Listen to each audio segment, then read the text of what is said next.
Yung ganitong problema. Yung ganitong problema yung darating sa'yo. Yung tipong hindi mo pa nga naubos yung sahod mo last month, tapos sasahod ka na naman ulit.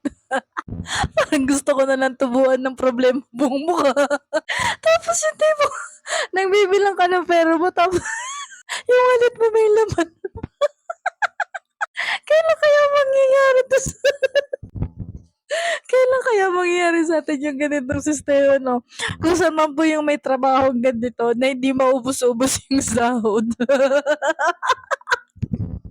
Mag-a-apply po ako. Sama kayo, mag-apply tayo dito.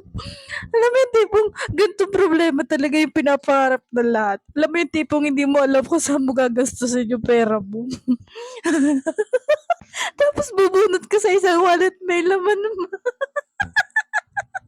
Mag-a-apply talaga ako.